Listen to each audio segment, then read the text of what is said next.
Gwendolyn. There is no reason why I should make a secret of it to you. Mr. Ernest Worthing and I are engaged to be married. My darling Cecily, I think there must be some slight error. Mr. Ernest Worthing is engaged to me. The announcement will appear in the Morning Post on Saturday at the latest. I'm afraid you must be under some misconception.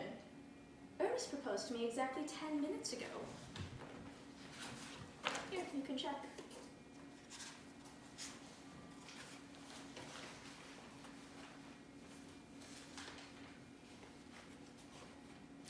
It is certainly very curious, for he asked me to be his wife yesterday afternoon at 5:30. If you would care to verify the incident, pray do so. I never travel without my diary. One should always have something sensational to read in the train.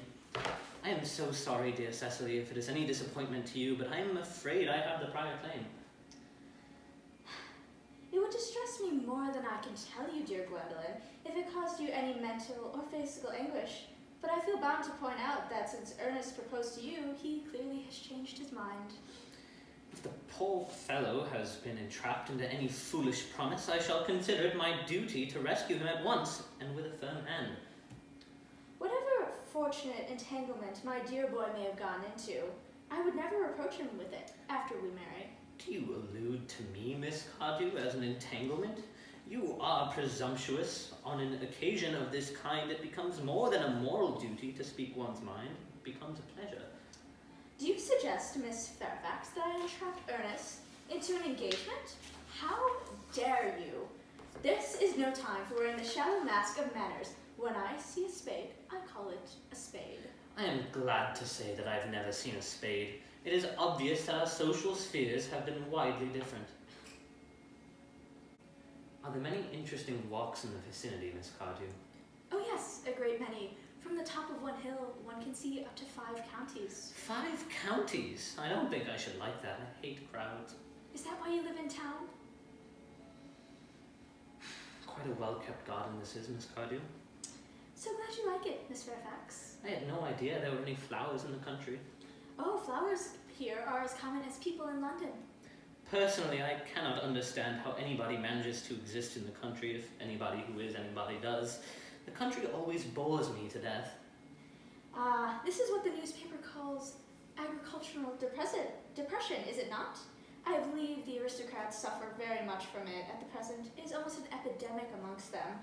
I have been told at least. May I offer you some tea, Miss Fairfax? Thank you. Detestable girl, but I do require tea.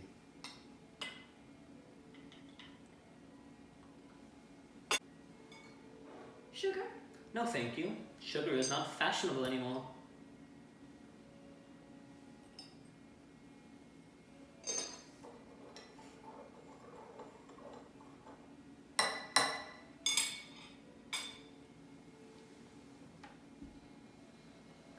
Cake or bread and butter?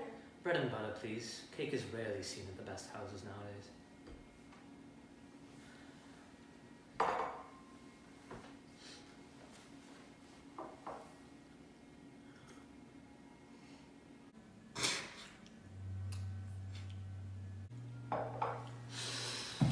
You have filled my tea with lumps of sugar, and though I am asked most distinctly for bread and butter, you have given me cake. I am known for the gentleness of my disposition and the extraordinary sweetness of my nature, but I warn you, Miss Cardew, you may go too far.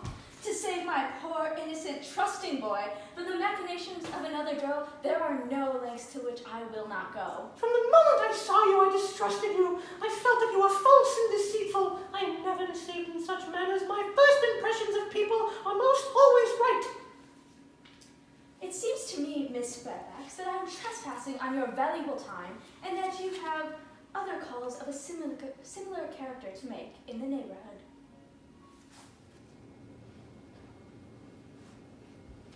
Ernest! My own Ernest! Gwendolyn, darling. Wait, may I ask if you're engaged to be married to this young lady? To dear little Cecily? Of course not. What put such an idea into your pretty little head? I knew there must be some misunderstanding, Miss Fairfax. You see, the man with his arm currently around your waist is my guardian, Mr. Jack Worthing. I beg your pardon? Uncle Jack. Jack?